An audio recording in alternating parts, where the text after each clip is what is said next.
Okay, so you were saying I found a dead body in the dumpster.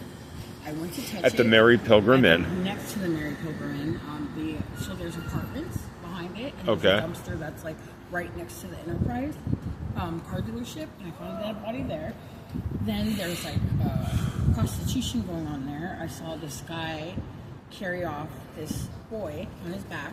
Like he heard him. He was like carrying him, and they were like they've been like sewing kids up in like animal skin, like animal like fur and skin. And there was I called the police and I told them, hey, this is going on. This is like they just hello, like playing games with me. So I was like, fuck this, I'm gonna stay in the lobby and just smoke dope. So I just sat there and I was like, they're gonna have to, like, I called the police 2 times and they were like, we can't remove her because she lives here. So my ambulance came and I ended up getting sprayed and after I heard this boy getting punched in the face in an apartment, and I saw this other boy who was being kept in the closet, and then the person I was like, I met these. How old were these people? The younger the bodies that I found, they were like in their 20s. Like Okay. All right. Well, you say boy, I think 10 years old. To me, like I say babies. But so then this guy had robbed this young man and came back and had his blood like on him, and I was like, fuck this, I'm out of here. And I took that money and I left, and I got sprayed by this crazy girl with a fire extinguisher, and then I went over to the Kid Valley, and the ambulance and the police came in there, and then I was like, no, don't take me to the hospital. I was like scared of the hospital at that point. Because freaky things were going on, and I was like, take me to jail. And then I was like, no, I want to go to the hospital. They ended up taking me to jail. But I was like, why am I getting arrested when I got assaulted by the management that was at that apartment? I also saw a boy who was like, it looked like he was like, he couldn't move. He was laying in the back of a white car. And there was just a lot of crazy, really crazy things there. I saw this boy get shot. This girl had a black hoodie on and she had a pillow, and this young man, she shot him. And so I knocked on the door. I was looking through the peephole and I saw what happened.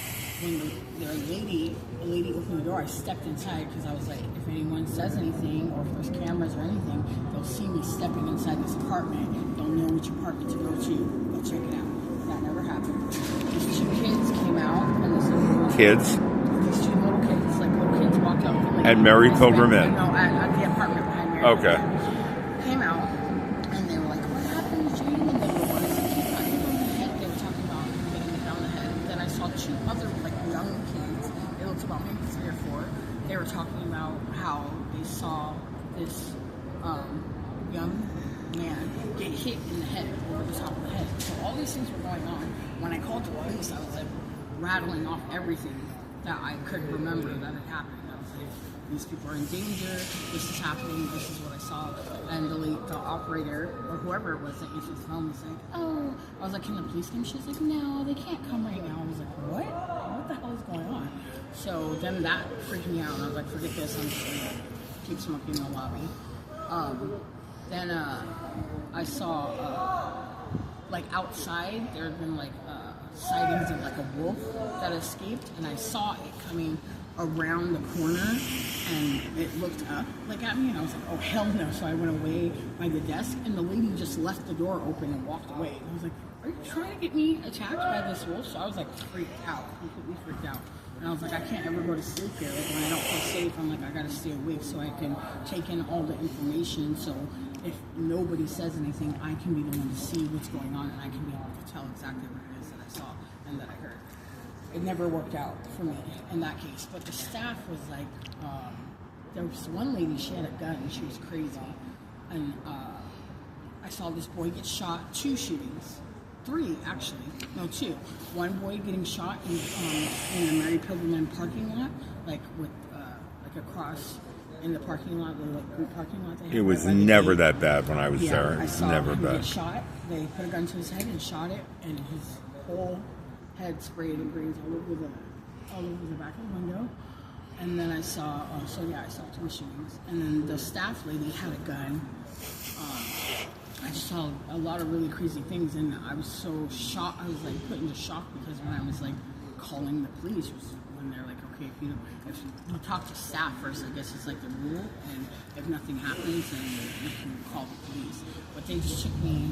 They ended up taking me. The ambulance came into me and Pilgrim Inn at one point because I went back there.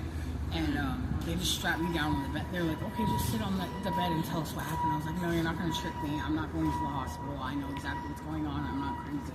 And they were like, do you have mental health issues? They kept like bringing that up, you know. Then they just put me down the stretcher and took me. And I was like, I want the staff member to come with me. I trust him. This young man who worked with me was like, okay. Is it KJ? I don't know what his name is. Did he have dreads? No, he had short hair. And he was like, okay, I'll come with you. And they were like, don't worry, he's getting in the back of the car. Then when he wasn't coming in there, they were like, don't worry, we have him in another car. Come to find out, I don't know what happened to him. They're like, we don't know what you're talking about. When I got to the hospital, I was like, what the hell? Because he was like my safe person, you know? Because he was there with me when all of this stuff was happening. And I don't know what happened to him, but I was like scared to go back there. And so, yeah, so that hasn't worked out for me. Usually when I see things like that, or like one time I saw a young man tied up in the back of a police car with like ropes over his hands and like them like rubbing his hand on like a pistol. And I was like, what the hell? Like, so, because I was seeing those different things happening, I was like, it was freaking me out. It was triggering my PTSD, and then so I started seeing like the scene would just change all of a sudden, and I would like be one place, and all of a sudden I would be back where I was. What was that? So yeah, there was a lot of scary things that I saw out there, but I'll be back in 2 months. I just didn't feel good being down there. I didn't feel comfortable ever. Even in my room, I couldn't be in my room. I didn't feel comfortable. I had my own room because I had a wheelchair, and I just felt like there was someone else in there, like multiple someones, and I was like, this is not a good scene. I heard like people crying out because they were getting beat up, like just really scary things. And when I first went in there, I didn't get that feeling. I had a really good case manager. He had a twin brother that somehow came in there, and he like his twin brother was really mean, and he was like in the same position or taking on that position of the social worker or case manager that I initially talked to and signed the paperwork with. So I was like, these people that I'm seeing that are like innocent or scared, like they're disappearing. Then I'm not seeing them anymore. Like all of a sudden I hear like people crying out, and then they're gone. And they were just right here. Like what happened to them? You know? So a lot of that kind of stuff was happening out there, and I was like, so I started getting scared when the hospital was telling me, oh, we're going to see me here. I saw similar things at Angeline's, plus I was allergic to the bed bugs, and I kept breaking out because I was getting bed bug bites. Even when I came here, there was like roaches coming out of the toilet, and I was like, I can't. Here? Yeah. Here. I haven't seen when there you. Were roaches this time? No, the last 2020. The last time I came, I think it was early 2023. And there was like roaches coming from like behind the toilet, kind of separated from the wall. Yeah. They were crawling out of the wall. Like on the floor, and I had to like step on them, and I was like, oh gosh, I can't do bugs. So I was like, I can't stay at this place. So I ended up, I went downstairs, or this police officer came in my room, because I was like awake. I was in the bathroom smoking, but they couldn't prove that, but I was in the bathroom for a long time. So they told me to come down here and wait. It was like early in the morning. And at that time, people were talking about like a cougar sighting or like a cat sighting, a lion sighting or whatever. And I saw like something like crawl out and like kind of like from right over here. And I was like, oh hell no! So I ran into the apartments before they remodeled them. The door used to be right here that opened up. Well, it still is when they fix the elevator. Oh, okay. Well, yeah, there's that door, but there used to be a door right next to it that led into the apartment. Okay. And now it's a window. And so I ran into the apartments, and I just waited for the door to close, and I was like, I don't care what they say, I'm not leaving here, I'm not going to get attacked by a lion. That's crazy. And then they came in, they were like, your feet are infected, we have to take you back to the hospital. I was like, how do you know my feet are infected? But I have bandages on my feet, so that's obvious. And so they ended up taking me back to the hospital. They had what in your feet? Bandages? Or no, I can't remember if I had bandages at that time. But I was in the wheelchair. When I came down, they didn't let me grab my wheelchair, or maybe I didn't have my walker. I didn't have my wheelchair or my walker, and I had to walk out and get onto the ambulance, and then they took me to her after her.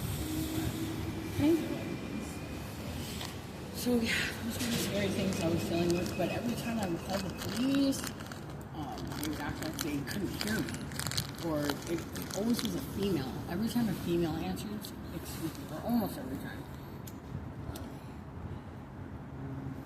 they would act like they couldn't hear me, or they couldn't make out what I was saying, or like I was speaking a foreign language. That's how they were behaving and acting. Yeah.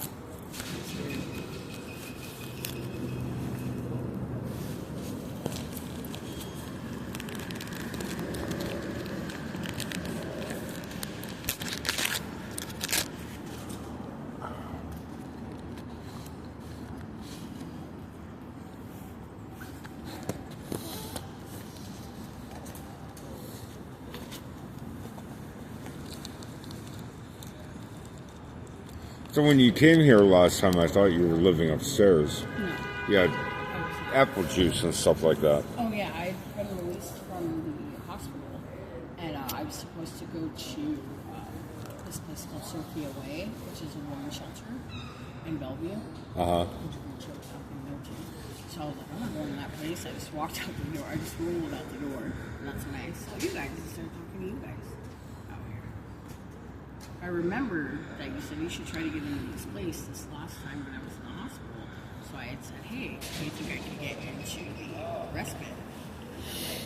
Okay, yeah, I'm sure.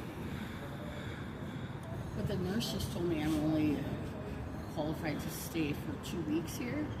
And then if I have to get like my eye surgery, my laser surgery on my eyes, or like a serious surgery, then she can see if they can try to get me back inside here so I can stay for